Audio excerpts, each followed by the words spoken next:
Amen. J'ai fait même une rime. Hein. C'est trop important pour perdre ton temps. Donc, il y a quelque chose pour toi ce matin. Quelque chose ce matin pour toi. Amen. Donc, laisse Dieu révéler qui tu es. Les gens ne te connaissent pas. Et même toi-même, tu ne te connais pas. Lorsque tu laisses Dieu révéler qui tu es, tu te révèles en même temps aux gens. Amen. Que le Seigneur donc te bénisse. Et je crois que tu seras béni ce matin. Amen. Gloire à Dieu. Dimanche passé, nous avons parlé de quoi? Désirer passer au prochain niveau. Amen. Donc, quand tu désires passer au prochain niveau, c'est le déclencheur. C'est le déclencheur d'un nouveau processus. Amen. C'est aussi un enseignement que tu vas recevoir ce matin. Ce ne sera pas autre chose. Ce ne sera pas une prêche. Donc ça va être assez calme. Amen. Mais si tu prends cette clé, tu vas avoir de la vitesse. Tu vas avoir de la vitesse. Lorsque les gens sont dans une guerre, celui qui est rapide, parce que présentement là, c'est comme si les forces se valent. Hein. Quand tu prends toutes les nations, c'est comme si les forces se valent. Parce que si une nation a peut-être 100 millions de missiles, amen, et que toi, tu as peut-être 50 000 missiles, mais si tu as de la vitesse, tu peux aller juste détruire ces missiles. Parce que si tu as explosé un seul missile, c'est-à-dire les répercussions vont faire que tous les autres missiles vont s'exploser. Et donc ton ennemi devient affaibli. C'est une question de vitesse. Amen. Et donc le Seigneur va te donner de la vitesse. Lorsque tu prends une clé pour la vie, le Seigneur te donne la vitesse. Il te donne la vitesse. C'est ce qui s'est passé avec Jésus. C'est-à-dire, le peuple d'Israël en Égypte devait sortir, mais ils ont perdu du temps. Normalement, ils devaient faire 400 ans, ils ont fait 430 ans. Il y avait 30 ans. Il y a un retard. Amen. On dit, techniquement, hein, le peuple d'Israël devait sortir du désert pour arriver à Canaan. En combien de jours? Non, devait. En 11 jours. Et même maintenant, ça peut être même plus facile. En un jour. Même en quelques heures. Tu vois, vous voyez un peu? Mais ils ont fait combien? 40 ans. Et puis quand on dit 40 ans, ce n'est pas 40 même. C'est parce qu'on voulait vraiment ne pas exagérer. 40 ans. Mais remarquez, Jésus arrive, il commence son ministère à 30 ans. Voilà. Bon, et finit à 33 ans. Accélération. Vous voyez, la Bible dit que c'est lui qui est notre modèle. C'est lui que nous devons suivre. Pourquoi tu dois perdre ton temps? De toute façon, tu n'as pas assez de temps. Et donc, les clés que nous avons chaque jour dans le Seigneur sont les clés pour nous aider à accélérer les choses. Parce que dans tout ce que... Pourquoi tu veux prendre ton temps? Pourquoi tu veux prendre ton temps? Tu veux prendre ton temps pourquoi? Tu vas accélérer les choses. Amen. Si tu n'as rien à faire, mets-toi à prier. Si tu n'as rien à faire, lis la Bible. Mais si tu as quelque chose à faire, c'est que ton Dieu t'a donné une instruction et tu fais cette chose et c'est tout. Amen. Tu ne fais pas le reste. Alléluia. Et donc c'est ça. Désirer passer au prochain niveau, c'est le déclencheur. Sans ça, il n'y a rien. Amen. Alors, donc nous avons pris le verset de Josué 14 à partir du verset 11. Parlant de Caleb qui disait qu'il était encore vigoureux et qui voulait maintenant aller. Il avait le désir d'aller prendre sa montagne. Amen. Donc Dieu te donne des promesses et il attend que toi-même tu décides. Pourquoi est-ce que Caleb a attendu tout ce temps-là avant d'aller réclamer sa montagne? Il pouvait aller directement. Parce que Moïse a dit, cette montagne-là c'est pour toi. Alléluia. Josué était là, Josué a entendu. On t'a dit que c'est ta montagne. Tu attends quoi pour aller chercher? Et c'est ça, c'est ce que nous faisons. Lorsque le Seigneur nous dit, ok, ce territoire-là t'appartient, va, saisis-le. Parce qu'en réalité, tout territoire est occupé. Tout territoire est occupé. Avant, ici, il y avait des gens. Même cette salle ici, là, les gens ont utilisé ça. Maintenant, tu viens, tu prends. Alléluia. C'est comme ça. Tout est occupé. Tu dois les prendre. Ça ne veut pas dire que tu vas te battre contre des personnes. Non, non. Les premières entités qui occupent les territoires, ce sont des entités spirituelles. C'est celles-là que tu dois déloger au nom de Jésus. Quand tu les enlèves, tu as accès aux choses. Tu les enlèves, tu as accès. Tu les enlèves, tu as accès. Tu les enlèves, tu as accès. Alléluia. Et c'est pourquoi nous prions. C'est pourquoi nous faisons les 24 heures de prière, 48 heures de prière. C'est pourquoi nous faisons des veillées de prière. Et c'est pourquoi tu ne dois pas fuir la prière. Parce que tu dois déloger ces esprits-là qui prennent ton territoire. Alléluia, qui occupent ton territoire. Donc des anakim. Tu dois les déloger. Amen. Que le nom du Seigneur soit béni. Alléluia. Donc je vais sauter carrément sur le thème de ce matin, le sous-thème. Nous avons notre grand thème qui est quoi? Le thème de l'année? Voilà, dominer, la domination. Amen. Et donc on a des sous-thèmes, des petits thèmes. Donc laisse Dieu révéler qui tu es. Et nous sommes en train de parler de comment le Seigneur peut nous aider et comment le Seigneur nous aide, comment le Seigneur fait en sorte que voilà, à la fin, nous puissions dominer. Amen. Donc, en réalité, pour dominer, on doit être capable de rêver grand. Donc, ça, c'est le thème de ce matin. Ceux qui ont suivi la prière de mardi ont eu déjà des prémices. C'est pourquoi il faut être là partout, tout le temps. Amen. Donc, ça va être quelque chose qui va être rajouté encore à votre vie. Amen. Vous allez entendre à peu près les choses pareilles, mais le Saint-Esprit ce matin va ajouter encore. Amen. Donc, rêvez grand. Est-ce que tu peux dire à ton frère, rêve grand? À ta soeur, rêve grand, au nom de Jésus. Rêve grand. Rêvez grand. Waouh, on a l'impression que c'est des paroles de motivateurs, motivation. Beaucoup de vidéos de motivation. Amen. Mais ce n'est pas ça. La première chose que le Seigneur fait, c'est de nous donner de pouvoir rêver grand. Amen. La première des choses. Quand Dieu place toute la création devant Adam, il lui demande de nommer. Donc, en fonction de ce que Adam pouvait imaginer, rêver, il pouvait nommer. Est-ce que vous savez que lorsque tu nommes quelque chose, tu ne nommes pas cette chose-là parce que voilà, tu veux lui donner un nom. C'est en fonction de ce qu'elle fait. Amen. C'est ce qu'elle fait qui caractérise cette personne. Alléluia. Donc, chez les Juifs, dans le langage hébraïque, le nom est en fait la fonction de la chose. Le nom représente la fonction de la chose. Amen. Donc, comment dire ça? Ah, cet esprit. Donc, quand on prend par exemple Jésus, son nom qui a été prédit, c'était Emmanuel. Emmanuel, amen. Emmanuel qui veut dire quoi? Dieu est avec nous. Donc, quand tu as Jésus, Dieu est avec toi. Vous comprenez un peu? Amen. C'est ça en fait le nom. Donc, quand tu veux nommer quelque chose, il faut nommer en fonction de ce que tu veux voir, en fonction de ce que ça va te faire. Amen. Alléluia. Est-ce qu'on me suit un peu? Donc, quand tu commences à rêver, on va prendre le premier verset. Amen. Est-ce qu'on peut se mettre debout? Est-ce qu'elle peut avoir un micro? La servante de Dieu, Gaëlle, merci beaucoup. Alléluia. Donc, Genèse 11, à partir du verset 1. Du verset 1 jusqu'au verset 9. Toute la terre avait une seule langue et les mêmes mots. Comme ils étaient partis de l'Orient, ils trouvèrent une plaine au pays de Shinéar et ils y habitèrent. Ils dirent l'un à l'autre, « Allons, faisons des briques et cuisons-les au feu. » Et la brique leur servit de pierre et le bitume leur servit de ciment. Il dit encore, « Allons, bâtissons-nous une ville et une tour dont le sommet touche au ciel et faisons-nous un nom, afin que nous ne soyons pas dispersés sur la face de toute la terre. » L'Éternel descendit pour voir la ville et la tour que bâtissaient les fils des hommes.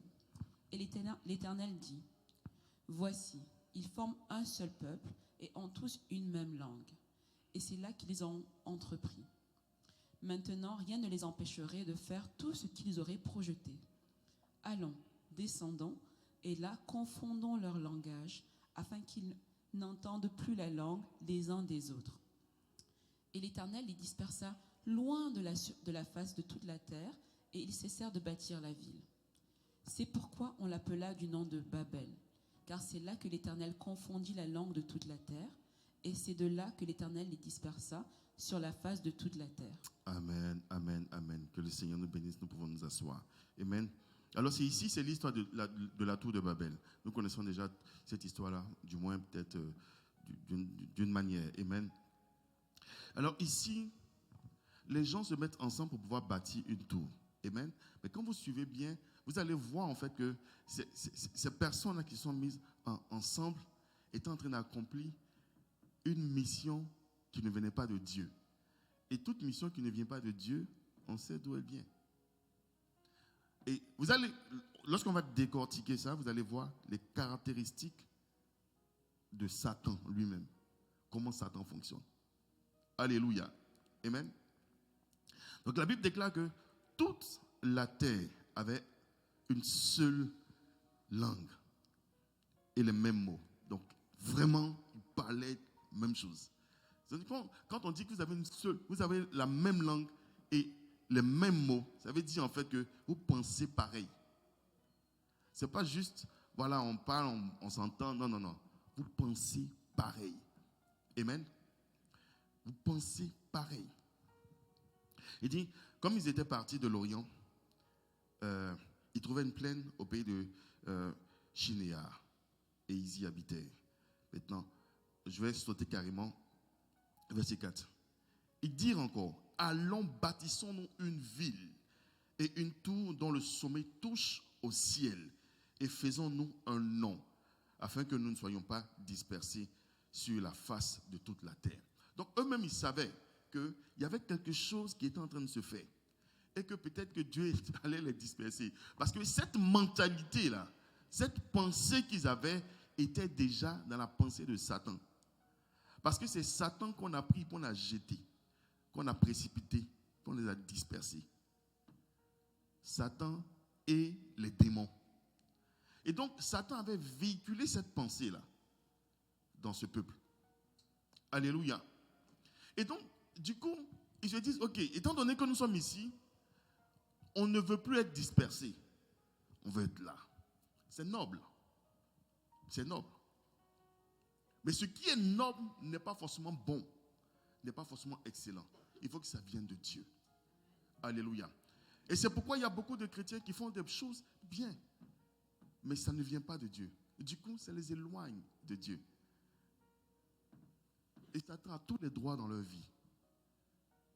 Et ils sont après dépités, ils sont après désolés, ils sont après découragés, ils ne comprennent pas pourquoi est-ce que les choses ne fonctionnent pas comme elles devraient.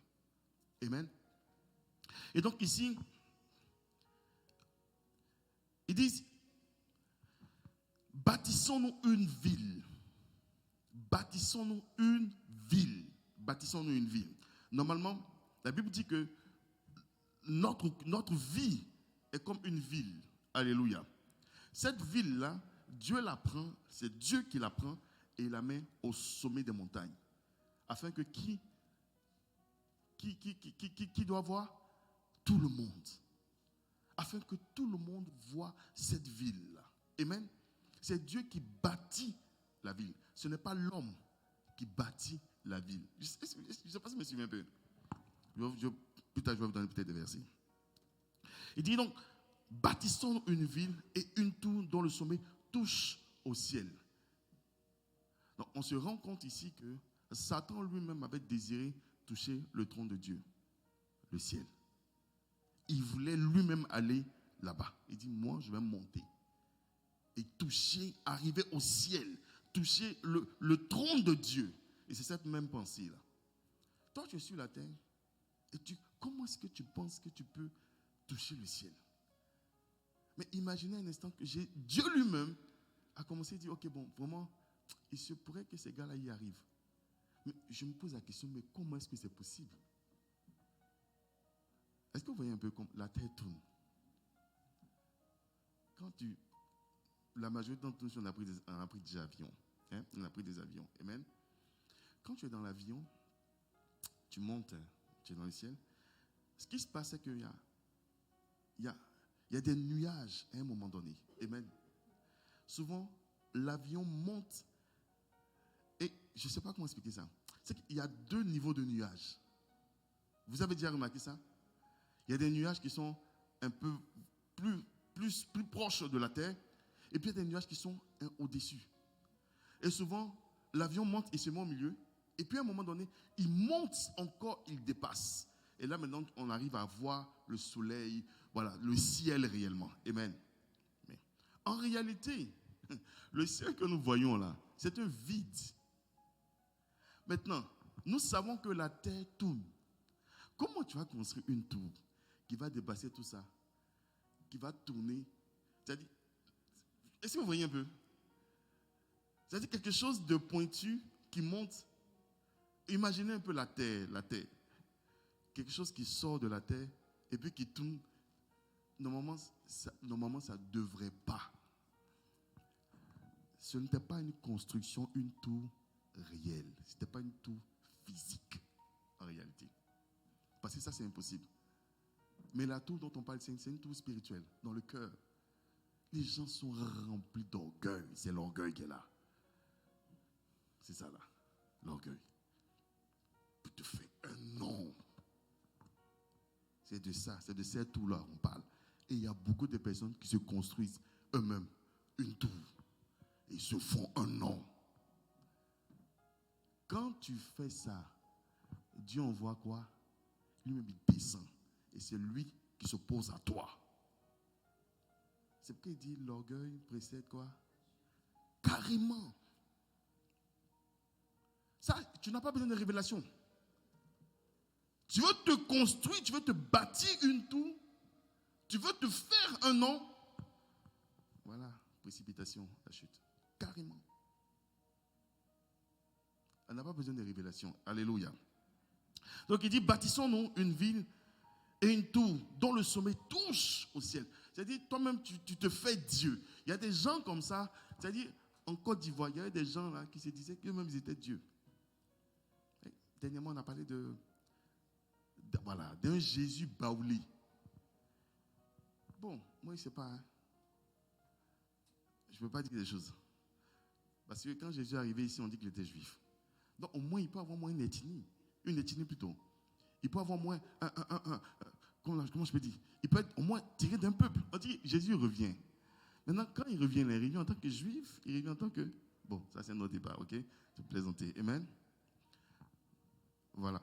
Donc, les gens viennent d'eux-mêmes et ils veulent se faire une tour, bien aimé.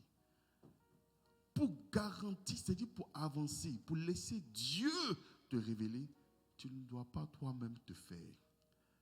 C'est pourquoi on dit, il faut le laisser lui te faire. Ah, alléluia. Maintenant, il dit, afin que nous ne soyons pas dispersés sur la face de toute la terre. L'Éternel descendit pour voir la ville. Verset 5, l'Éternel descendit pour voir la ville et la tour que bâtissaient les fils des hommes. Et l'Éternel dit, voici, ils forment un seul peuple. Et ont une même langue. Alléluia. Et tous, ils parlent la même langue. Ils sont tous orgueilleux là-bas. Ah, ouais, c'est nous. Voilà, c'est nous. On est plus grands, on est plus forts. On est plus, on est plus. Voilà, c'est nous, c'est nous. On est le numéro 1 ici. Dans tout Ottawa, c'est nous. Et oui. En Côte d'Ivoire, c'est nous. Et il y a des églises comme ça. C'est nous. À part nous, il n'y a personne qui a la révélation. Non, ici, c'est comme ça qu'on fait. Si tu ne fais pas comme ça, non, ça ne marche pas. Tu es en train de te bâtir une tour. C'est ta chute. Alléluia. C'est la chute qui est là. Lorsque Dieu veut te lever, il te demande de faire comme Jésus. C'est-à-dire accélérer mon message. Alléluia. Il te fait passer par le chemin qui est la vérité et qui est la vie. C'est ce chemin-là. Le chemin que Jésus a pris, c'est ce chemin-là, le chemin de l'humilité. Amen. Ah, alléluia. Tu veux prospérer, tu veux réussir dans toutes tes entreprises, sois humble. Les gens n'ont pas besoin de savoir ce que tu as. Les gens n'ont pas besoin de savoir ce que tu fais. C'est-à-dire qu'il y a une philosophie de ce monde qui dit que quand tu as quelque chose, il faut publier pour que les gens sachent ce que tu fais et puis ils vont venir t'aider. C'est bon dans un domaine, mais dans un autre domaine, ce n'est pas bon. Jésus n'avait pas besoin de publier ce qu'il faisait, mais les gens voyaient. Quand on voyait Jean-Baptiste, il était dans un désert. C'est-à-dire quand tu fais quelque chose de bon, là, quelque part, même si tu es dans un trou, ils vont savoir. Ils vont savoir. Les gens qui cherchent des solutions, ils vont te trouver. Ils vont te trouver. Ils vont te trouver. Ils vont te trouver. Ils vont te trouver. Et c'est ce qui se passe présentement. Sur toute la terre ici, on commence à avoir une certaine pensée. Les médias sociaux, il faut être publié. Oui, c'est bon pour un temps. Mais quand tu es bon, quand tu es bien, quand tu fais bien les choses, les gens vont te poursuivre. Les gens vont te poursuivre. Je prie dans le nom de Jésus. Que les gens te poursuivent pour le don qui est en toi, au nom de Jésus. Pour ce que tu as de Dieu, que les gens te suivent et que les gens te poursuivent pour ça.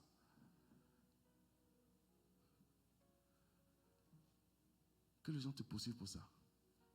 Il y a des mécaniciens là, ils sont tellement bons, ils sont honnêtes. Ils ne vont pas prendre, ils ne vont pas charger des gens très chers. Mais quand ils font le travail, c'est parfait. Ils n'ont pas le temps.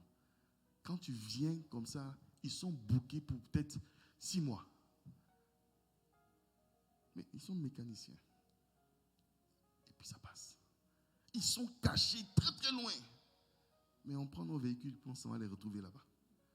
S'il te plaît, est-ce que tu peux? Toi-même tu supplies. Il dit, je veux. Mais tu vois toutes les autres personnes là. Voici la liste. Est-ce que tu peux te mettre dedans?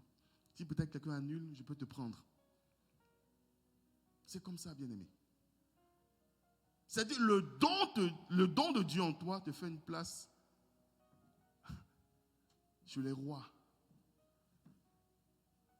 C'est ça, c'est exactement ce que la Bible dit.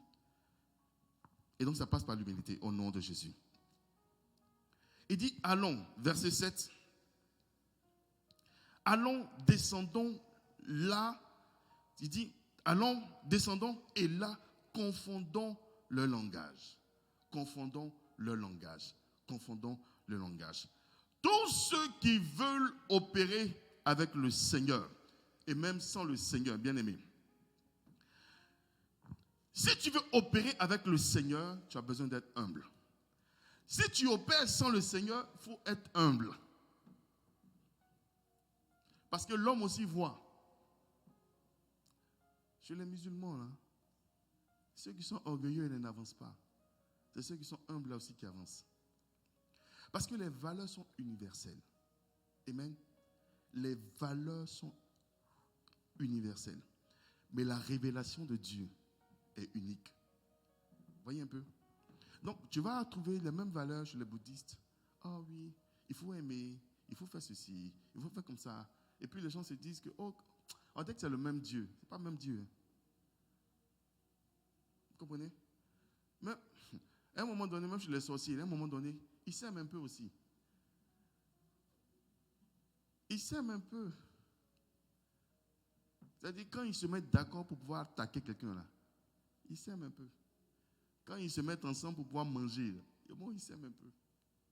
Ils disent, ok, c'est aujourd'hui, c'est mon tour. Demain, c'est ton tour. Après, c'est le tour de l'autre. Ils s'entendent. Donc, il y a un petit degré d'amour. Mais ça ne veut pas dire que Dieu est là-bas.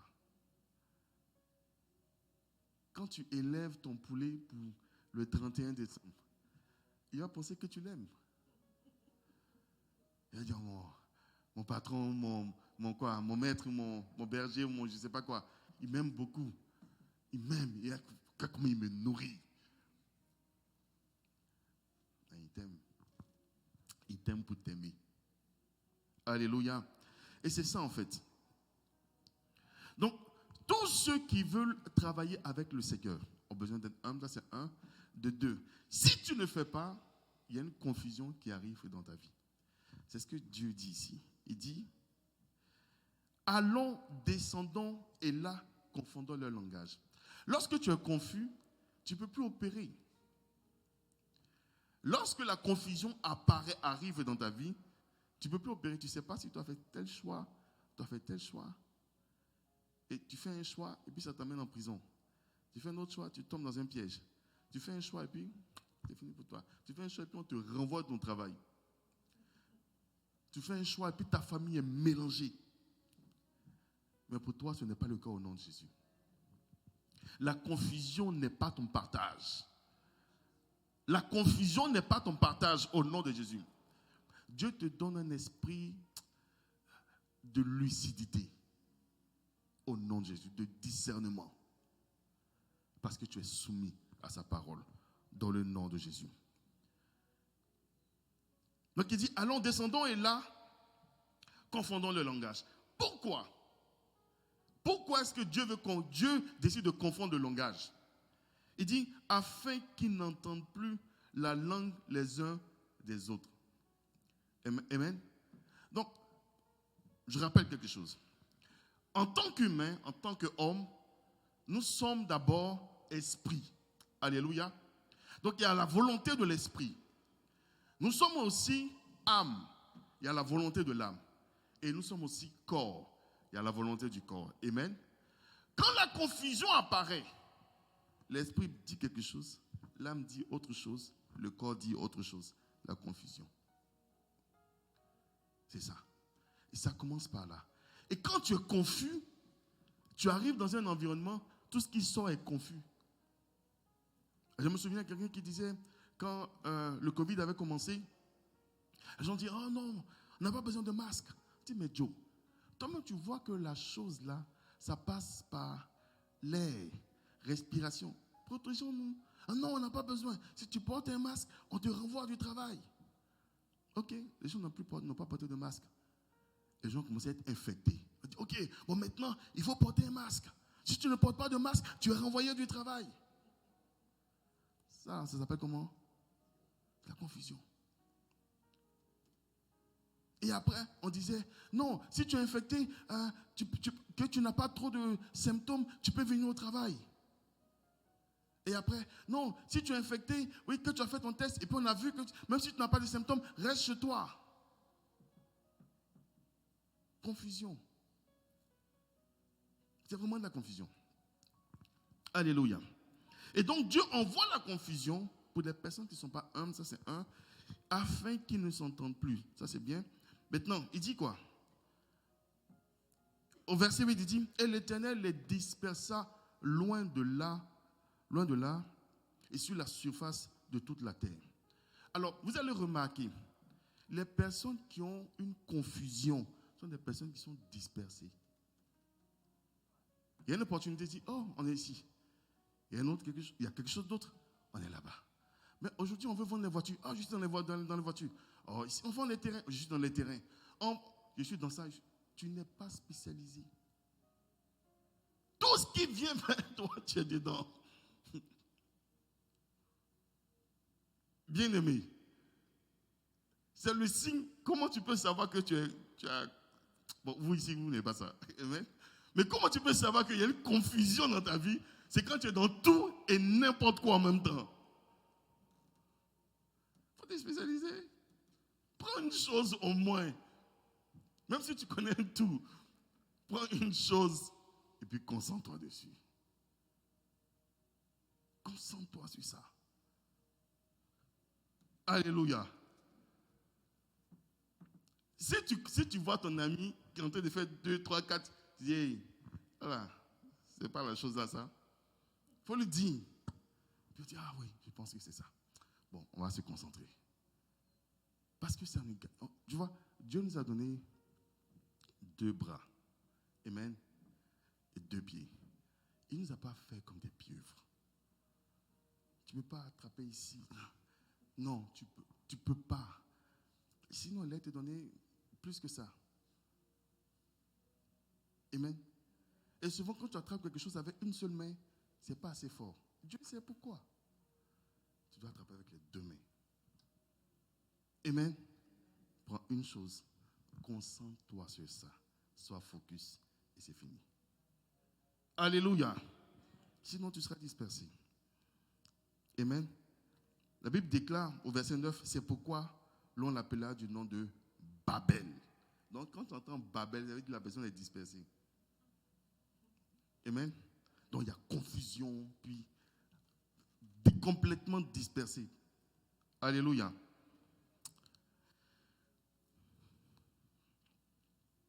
Il dit, car c'est là que l'Éternel confondit le langage de toute la terre. Et c'est là que l'Éternel les dispersa sur la face de toute la terre. Donc Babel, en réalité, ça veut dire quoi? Confusion et dispersion. Amen. Alors, on revient maintenant au thème.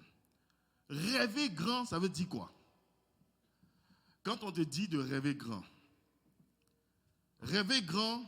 ce n'est pas rêver de quelque chose de grand. Amen. Donc, quand tu dis rêver grand au début, peut-être tu avais, je ne sais pas, tu avais peut-être un appartement. Je pense tout ça. Tu avais un appartement, puis on dit rêve grand. Donc, tu commences à rêver maintenant à un immeuble. Tu dis, ouais, il faut que j'ai un immeuble. C'est pas ça. Ça, c'est pas mauvais. Mais c'est pas ça. Amen. OK?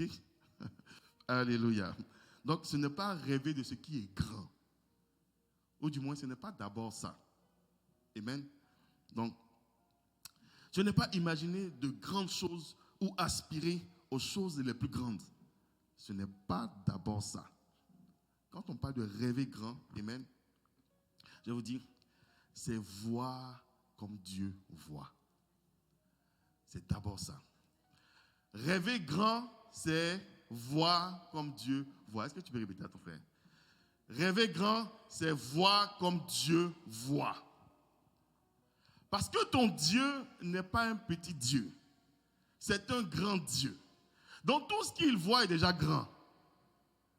Et tout ce qu'il voit est déjà bon. Est rempli d'humilité et rempli de puissance pour toi. Amen.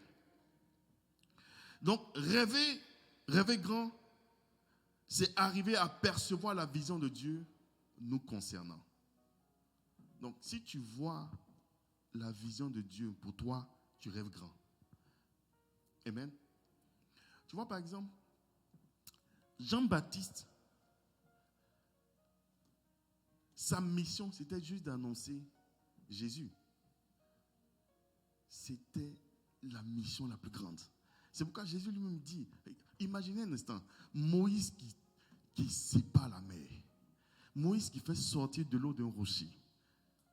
Moïse qui fait en sorte que même quand on place une croix avec un serpent d'airain, toutes les personnes qui viennent, alléluia, sont guéries. Moïse qui change un fleuve en sang. Il change l'eau en sang. Il fait tout ça. Mais la Bible dit, c'est Jean-Baptiste qui est plus grand que lui.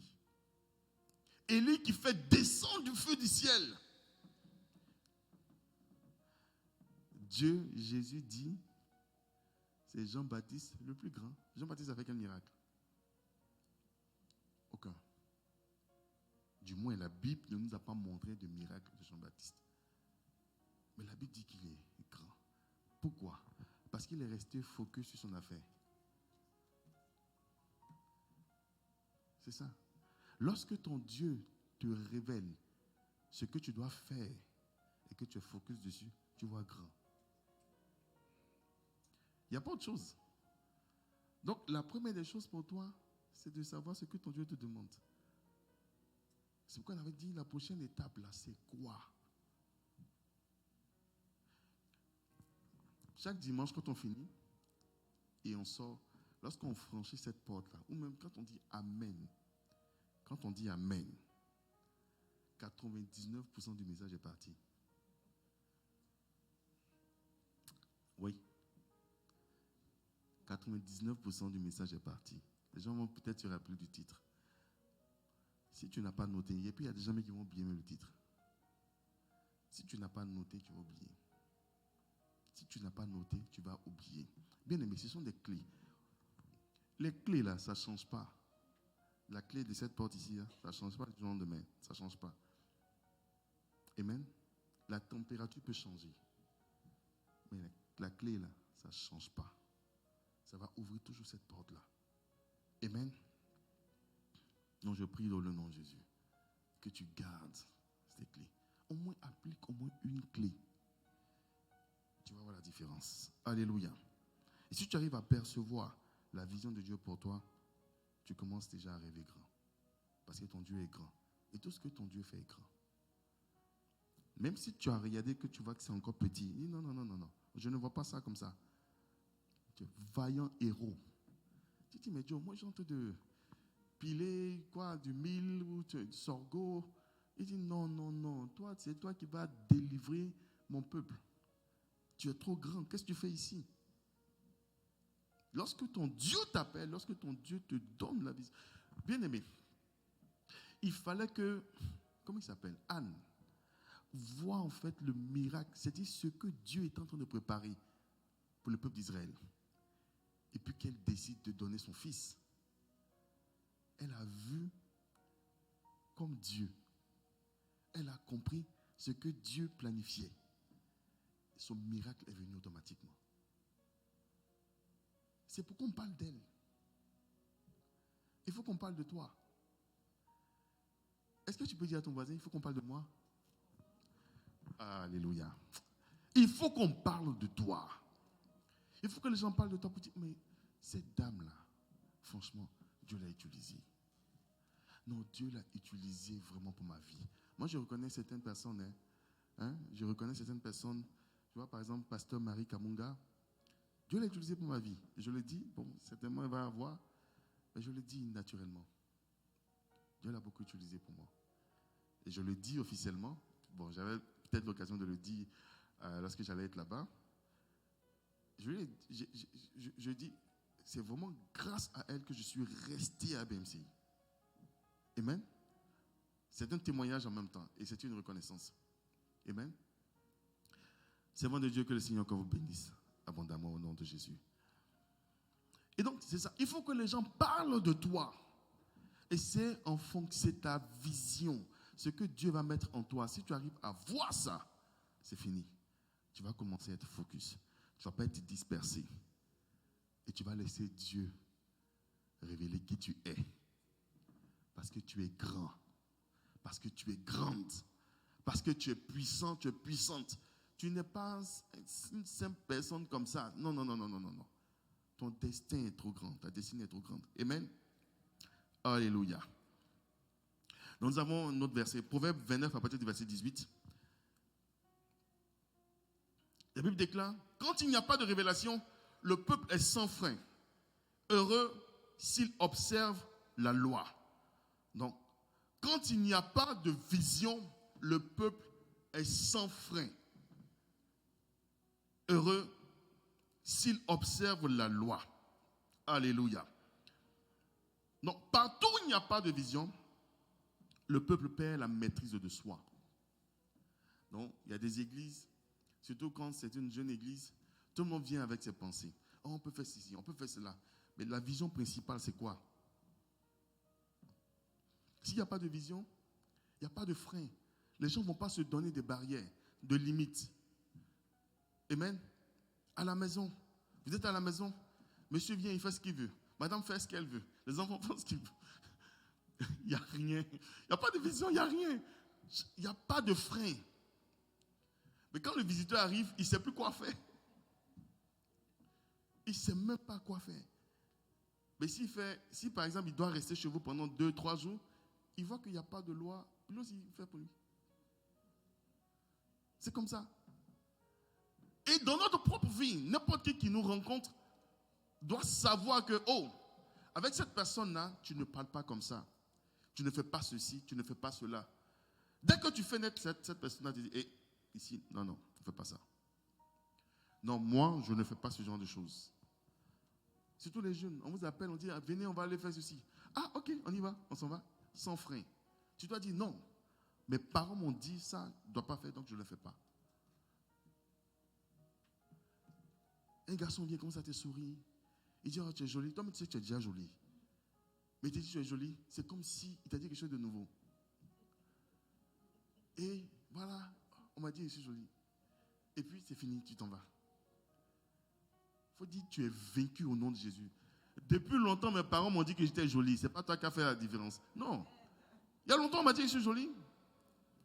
quand tu lui dis ça, il est désarmé. Il dit, c'est fini. Ça n'a pas marché aujourd'hui. Tu dis, ça ne va pas marcher aujourd'hui, ça ne va pas marcher demain. Je suis jolie. Les jeunes filles, tu peux dire, je suis belle. Je suis belle. C'est tout. Tu n'as pas besoin de me dire ça, puis ça va me faire quelque chose. Non. Si tu n'as pas de vision, il n'y a pas de frein. Le jeune homme va dire, ok, allons McDo. Oh, peut-être comme il y a longtemps, tu as mangé McDo. Ok, toi aussi tu vas aller. C'est un monsieur qui est en train d'élever son poulet.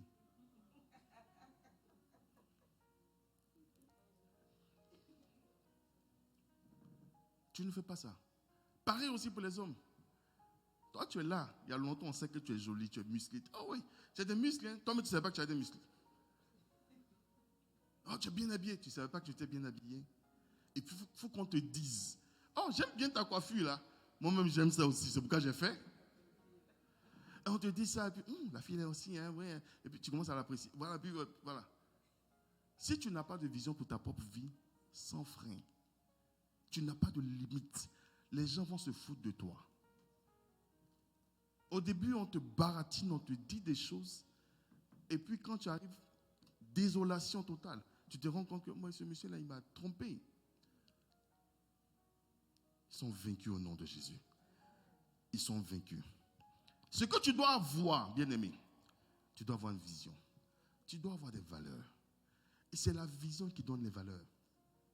C'est la vision qui va te conduire, qui va te dire, ah, ce chemin-là, je ne le prends pas. Celui-là, je le prends. Ça, cette action-là, je ne fais pas. Cette action-là, c'est ça que je dois faire. C'est la vision qui te donne des valeurs. Quand tu sais qui tu es, quand tu sais où tu t'en vas, tu sais en même temps où tu ne dois pas aller. Tu prends la direction de l'église, tu sais que tu ne dois pas aller dans un autre endroit. Imagine, vous prenez, je ne sais pas, vous êtes au nord, vous êtes peut-être, la majorité des gens, vous êtes à l'est, à l'ouest, à l'est. Vous habitez tous à l'est, non? La majorité, à l'est ou à l'ouest? À l'est, voilà. À l'est d'Ottawa. Oh, la majorité, vous êtes à l'est. Donc vous quittez l'est pour aller à l'ouest, n'est-ce pas? Et puis, à un moment donné, de nulle part comme ça, tu dis, attends, je vais faire un tour au sud. Ou tu vas carrément au nord. Et puis tu t'attends à arriver à l'ouest. C'est ça que la Bible dit. Les gens là sont insensés. Donc quand on dit tu es insensé dans la Bible, là, ça veut dire tu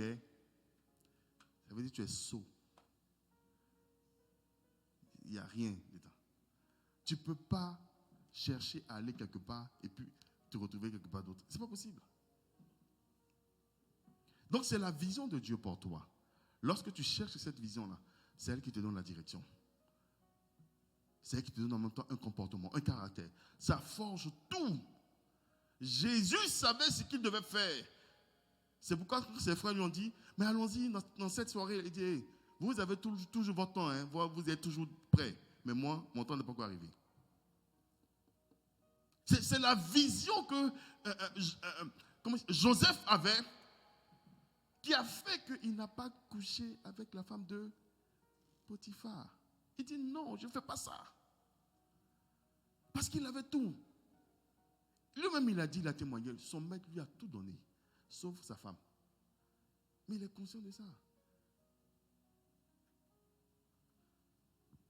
Bien-aimé, la vision te garde et la vision te protège. Amen. Sans vision, bien-aimé, nous devenons confus, comme j'ai dit, nous devenons bêtes et nous devenons un peu sauvages. Quand il n'y a pas de vision, là, il y a un peu de sauvagerie. Et si tu prends par exemple l'exemple de quelqu'un qui se trouve dans un endroit et puis il n'a pas de vision, il s'en fout de tout. Il s'en fout de tout. On est à l'église, il a envie de faire popo, et il se met à l'aise et puis il fait. Il s'en va. C'est-à-dire, il ne peut pas se retenir, il n'y a pas de frein. Il se lève dans la rue. Souvent, tu es dans ton véhicule et tu as envie d'aller rapidement dans les toilettes parce que voilà, ça fait un long trajet et tout ça. Mais tu n'as pas fait ça tu n'as pas t'arrêté, tu n'as pas fait ça dans la voiture. Non, tu ne fais pas ça. Je ne sais pas un peu. Vous comprenez ce que je dis? Tu n'as pas te mettre à faire du n'importe quoi partout. Non. Un peu de retenue. C'est ça la vision. C'est ça la vision. Souvent tu t'habilles, tu t'en vas peut-être à un rendez-vous assez important, mais tu as un petit creux, tu vas acheter quelque chose à manger, les choses te salissent les mains. Mais tu n'as pas mis ça sur tes vêtements. Puis... Non, parce que tu sais où tu t'en vas, tu ne dois pas être sale. Je ne sais pas si vous comprenez un peu. C'est la vision qui te dicte ce que tu dois faire. Quand Dieu révèle la vision et que tu sais que tu dois être une grande dame qui doit épouser un grand homme, tu ne vas pas t'amuser avec les prin-prin qui viennent devant toi. Ceux qui veulent te distraire là, tu dis, mais Joe, laissez-moi tranquille. Tu ne fais pas ça. Alléluia.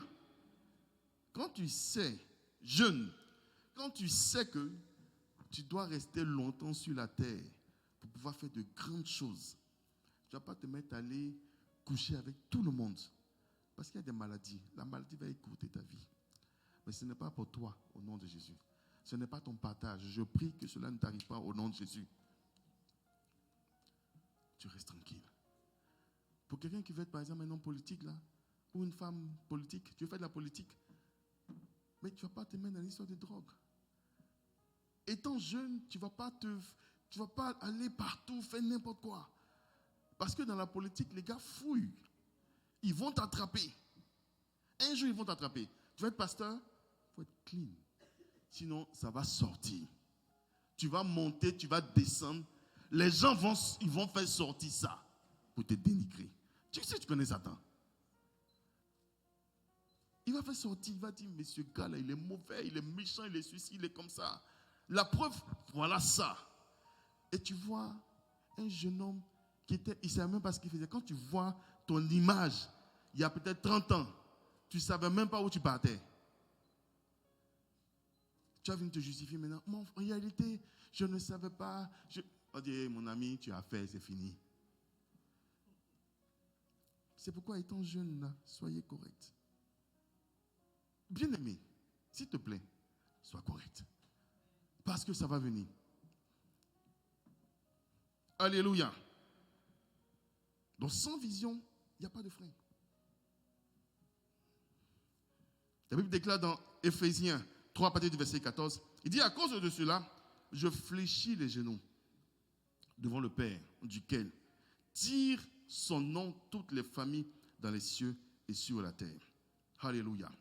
Lorsque tu te mets maintenant à percevoir ce que Dieu a pour toi comme vision, qu'est-ce qui arrive? C'est Dieu lui-même qui bâtit ton nom. Ce n'est pas toi qui bâtis ton nom. Tantôt nous avons parlé de ça. Ce n'est pas toi qui te fais un nom, mais c'est Dieu qui te fait un nom. Alléluia. C'est Dieu qui te donne un nom. Alléluia. Est-ce que tu peux répéter après moi? C'est Dieu qui me donne un nom. C'est Dieu qui me fait un nom. Au nom de Jésus. Bien aimé, c'est ce qui s'est passé avec Abraham. Il s'appelait comment? Abraham. Dieu dit aujourd'hui tu t'appelles Abraham. C'est Dieu qui lui fait son nom.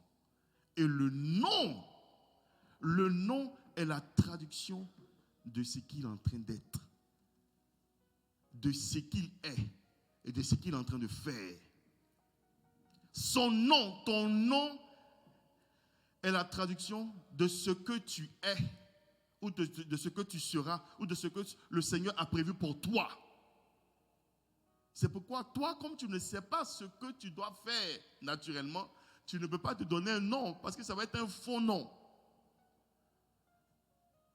Est-ce que vous me suivez un peu? C'est pourquoi tu dois laisser Dieu te donner un nom. Avant, tu t'appelais Simon. Moi, tu te dis non, je dois bâtir l'église en m'appuyant sur toi. Il faut que tu sois une pierre. Parce qu'on bâtit sur la pierre. On ne bâtit pas dans le sable. Donc, tu t'appelais Simon avant. Instable, instabilité. Non. Aujourd'hui, tu t'appelles Pierre. Sur cette pierre, je bâtirai mon église. Et Jésus savait ce qu'il faisait. C'est pourquoi il a choisi Pierre. Il dit oui, c'est toi qui es le responsable de tous les apôtres. C'est toi le chef. Alléluia. Et c'est ce que ton Dieu veut faire avec toi. Il veut te donner un nom. Il veut te faire un nom. C'est pourquoi il dit ici, verset 14, à cause de cela, je fléchis les genoux devant le Père, duquel tire son nom toutes les familles. Lorsque Dieu te met sur la terre, il te voit en termes de famille.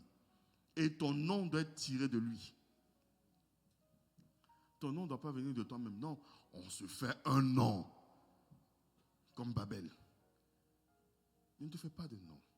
Laisse Dieu te donner un nom. Laisse Dieu révéler qui tu es. Laisse Dieu montrer au monde qui tu es. Alléluia. Dans Philippiens 2, à partir du verset 8. Et ayant paru comme un simple homme, il s'est humilié lui-même, se rendant obéissant jusqu'à la mort. Même jusqu'à la mort de la croix. Et c'est pourquoi Dieu l'a souverainement élevé et lui a donné le nom, alléluia, qui est au-dessus de tout nom, de tout nom, au nom de Jésus. C'est Dieu qui donne nom. Ce n'est pas nous-mêmes. Non. C'est pourquoi c'est un peu, je ne veux pas parler des hommes de Dieu, mais c'est pourquoi c'est un peu délicat, difficile de voir quelqu'un s'appeler méga archi bishop. Est-ce que c'est Dieu qui t'a donné le nom? Et c'est pourquoi même. Amen. Méga, il n'y a pas quelqu'un qui s'appelle comme ça. Donc, voilà. Méga, extra, méga, archi, bishop. C'est pourquoi. C'est pourquoi. Laisse Dieu te donner un nom. Laisse Dieu te donner un nom. Et quand tu fais quelque chose, et c'est comme ça, quand tu fais quelque chose, puis on voit, tu dis, cette personne-là est comme Jésus. Cette personne-là est comme Christ. Cette personne-là, bon, chrétien. C'est ça. En voyant les disciples en train de fonctionner, on dit, ils sont comme Christ. C'est pourquoi on les appelle chrétiens. Est-ce que nous-mêmes on ressemble à Christ? Pourquoi les gens disent, c'est quand tu sors de là, quand on te regarde là, est-ce qu'on te confond aux gens? Il faut lui poser la question. Est-ce qu'on t'a une fois confondu? Est-ce que vous m'avez suivi?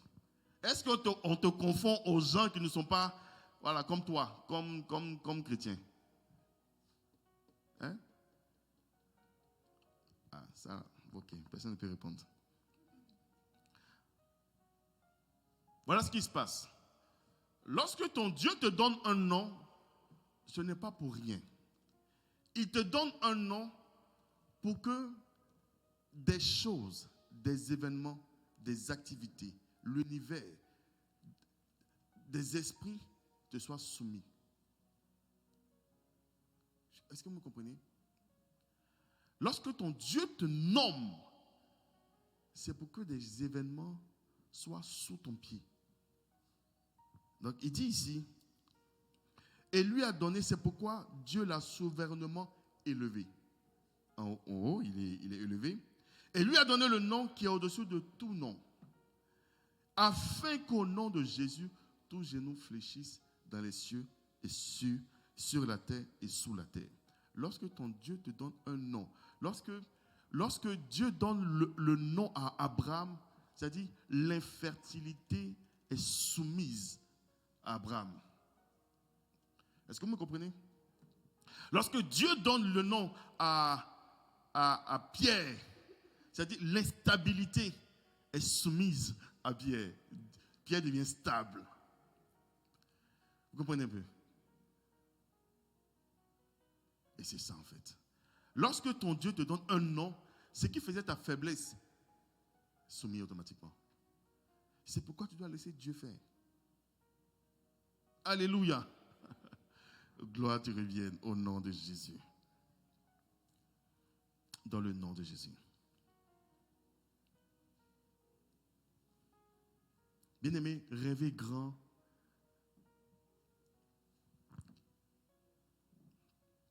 te permet d'activer le divin en toi.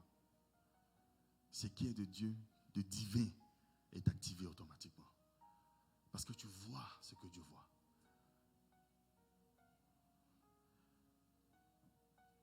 Donc, Israël, Jacob disait, mais je ne savais pas que Dieu était ici. C'est à quel moment? C'est quand il a fait son songe. Il a commencé à voir ce que Dieu voyait. Dieu emmène Moïse, plutôt Dieu emmène Abraham, Dieu emmène Isaac. Et la bénédiction passe d'Abraham à Isaac, d'Isaac à Jacob. Amen. Le monsieur est béni. Il s'en va, il fait les activités, ça marche et tout ça. Mais il y a un certain niveau, bien aimé, il y a un certain niveau de la spiritualité, de la vie d'un homme qui ne peut pas venir d'une autre personne si ce n'est pas sa relation personnelle avec Dieu. Donc, les gens vont te bénir, ton pasteur va te bénir, tes pères vont te bénir. Tu vas avoir des bénédictions, tu vas avoir des grâces, des faveurs vont venir. Mais à un moment donné, tu vas être limité. Parce que ton Dieu veut que tu sois connecté à lui. C'est à ce moment-là que ton nom change. C'est à ce moment que ton nom change.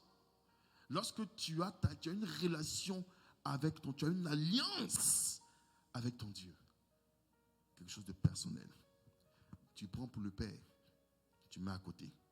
Tu prends pour la mère, tu mets à côté.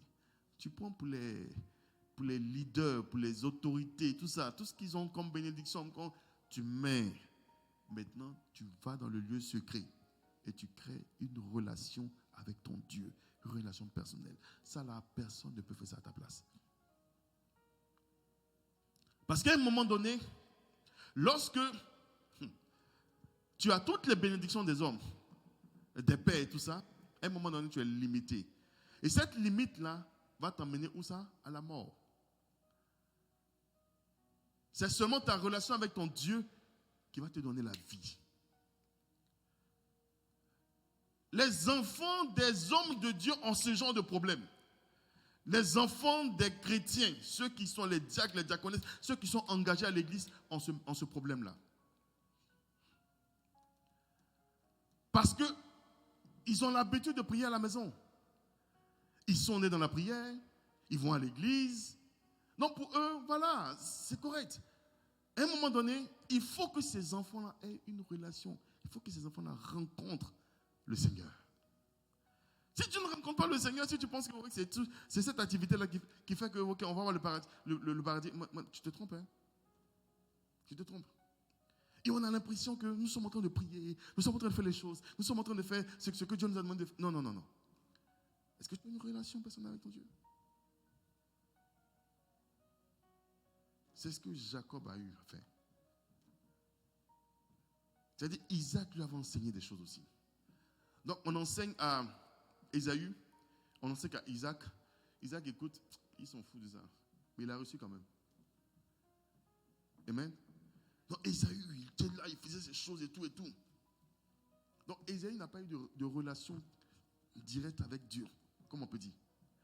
Mais c'est l'autre qui a pu avoir. C'est pourquoi son nom a changé. Le nom d'Ésaü restait Ésaü.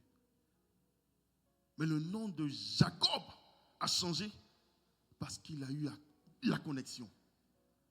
Leurs parents, en griffe, étaient chrétiens. Donc, ils savaient quoi faire.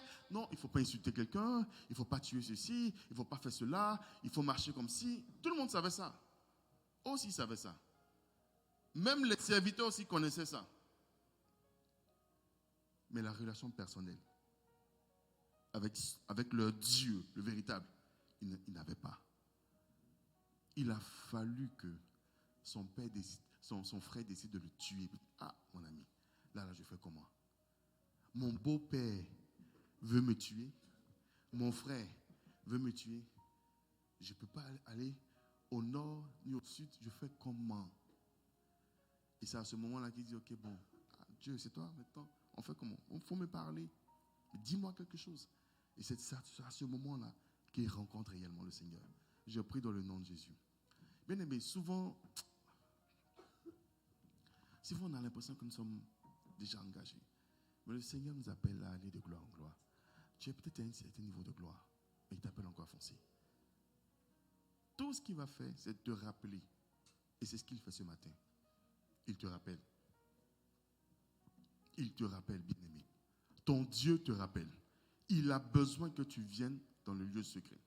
Il a besoin de te communiquer, de te révéler qui tu es. Il a besoin de cela. Parce que lorsque tu lui laisses agir dans ta vie, bien-aimé, tu lui laisses la place.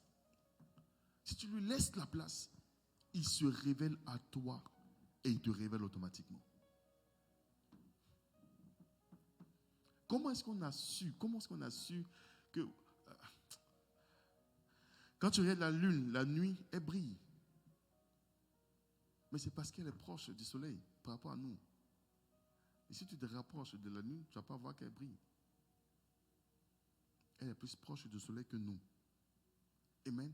C'est pourquoi nous voyons, plus tu te rapproches de Dieu, plus tu vas briller.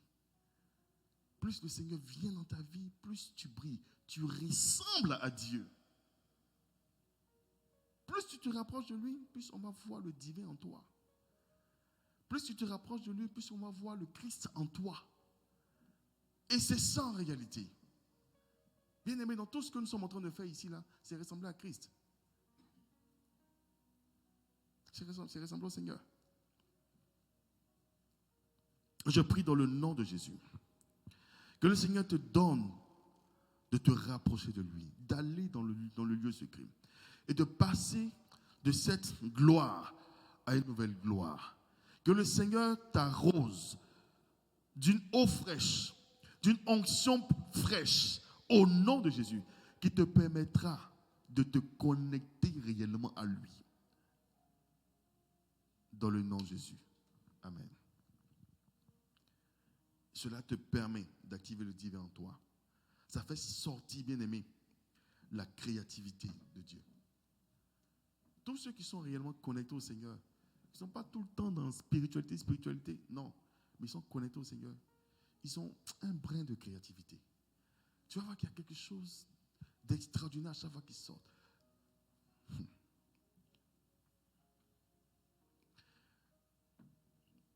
Bien aimé, te connecter au Seigneur permet d'enlever la médiocrité dans la vie.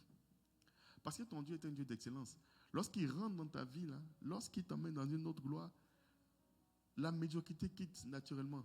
Parce que tu regardes le modèle et tu ne fais que reproduire. Quand le modèle est excellent, tu reproduis l'excellence. Alléluia. Parce que l'excellence, c'est quoi? L'excellence, c'est ce qui vient de Dieu. C'est pas autre chose. L'excellence, c'est ce qui vient de Dieu.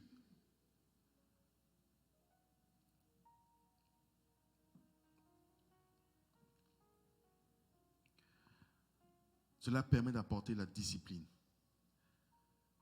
Lorsque, bien aimé, nous laissons Dieu agir, ça nous apporte la discipline.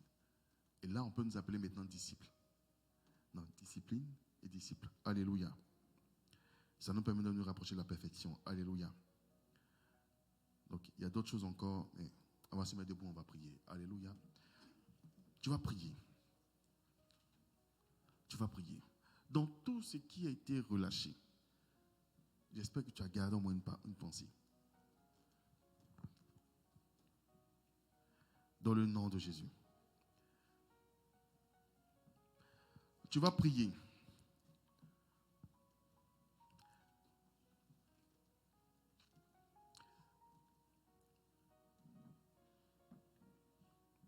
La première des choses que tu vas faire, tu vas demander au Seigneur de te donner d'être humble au nom de Jésus.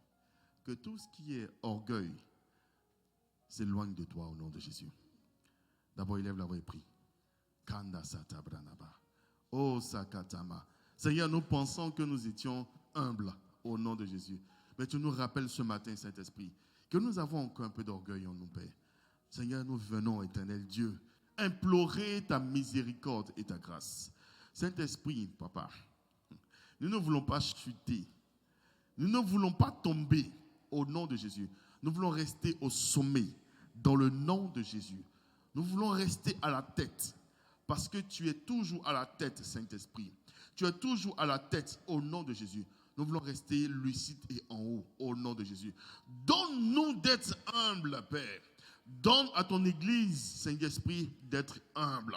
Donne à tes enfants d'être humbles au nom de Jésus. Parce que nous désirons être élevés. Dans le nom de Jésus-Christ de Nazareth. Dans le nom de Jésus-Christ de Nazareth. Maintenant, tu vas répéter après moi. Au nom de Jésus. Bien un peu plus fort. Au nom de Jésus. Père, active le divin en moi. Donne-moi d'être créatif. Au nom de Jésus. Père, éloigne la médiocrité de ma vie au nom de Jésus. Tout esprit de paresse s'éloigne de ma vie au nom de Jésus. Seigneur, apporte-moi la discipline et donne-moi d'être ton disciple. Seigneur, rapproche-moi de la perfection au nom de Jésus. Seigneur, donne-moi de courir après tes choses. Les choses du royaume. Les choses qui te font plaisir. Seigneur, donne-moi un talent de te servir au nom de Jésus-Christ de Nazareth. Donne-moi un zèle de te servir dans le nom de Jésus. Élève la voix maintenant et prie pour toi. Desono katamba sa katamba. Rindo shite da brasiyana bababo si kata. Dans le nom de Jésus, dans le nom de Jésus, le Seigneur t'éloigne de tout ce qui n'est pas de lui au nom de Jésus. Il t'éloigne de toute action, de toute activité, de toute pensée qui n'est pas de lui au nom de Jésus. Il ramène ton cœur à lui dans l'humilité au nom de Jésus. Il te donne de la créativité. Il te donne maintenant d'être parfait, de poursuivre la perfection au nom de Jésus et l'excellence dans le nom de Jésus. Parce que tu vois comme il voit au nom de Jésus. Parce que tu reçois sa parole. Parce que tu reçois la vision au nom de Jésus. Et tu deviens excellent dans le nom de Jésus. Kindosi katama brabasa. Dans le nom de Jésus. Bien-aimé, tu vas encore lever la voix, tu vas prier avec moi. Tu vas répéter après moi. Tu vas dire, Seigneur, donne-moi un nom. Seigneur, donne-moi un nom. Non. On va reprendre encore. Seigneur, au nom de Jésus, donne-moi mon nom. Donne-moi mon nom.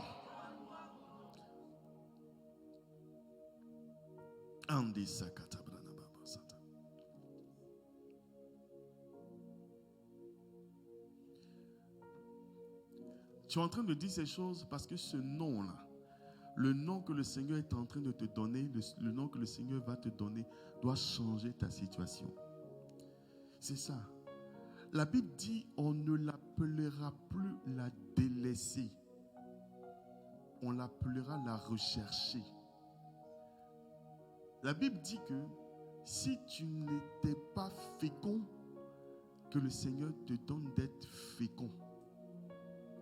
Il change ton nom en fonction de ce que tu deviens, en fonction de ce que tu es, en fonction de ce que tu fais. Dans le nom de Jésus, je prie. Seigneur, donne à ton Église de s'appeler la féconde au nom de Jésus, la productive au nom de Jésus, l'excellente au nom de Jésus, la parfaite au nom de Jésus, celle qui suit Dieu au nom de Jésus, celle chez qui Dieu habite au nom de Jésus. Seigneur, je prie pour tes enfants dans le nom de Jésus. Seigneur, agis dans leur vie et glorifie-toi. Nous éloignons l'esprit de Babel. Nous éloignons l'esprit d'orgueil au nom de Jésus. Et nous ne sommes pas confondus. Au nom de Jésus. Dieu nous donne un esprit de lucidité, un esprit de révélation, un esprit de soumission. Tout ce qui était en Christ Jésus est notre partage dans le nom de Jésus. Et tu nous bénis aujourd'hui et tu nous bénis demain. Au nom de Jésus, nous avons prié et nous disons Amen, Amen, Amen. Est-ce que tu peux acclamer le Seigneur? Dans le nom de Jésus.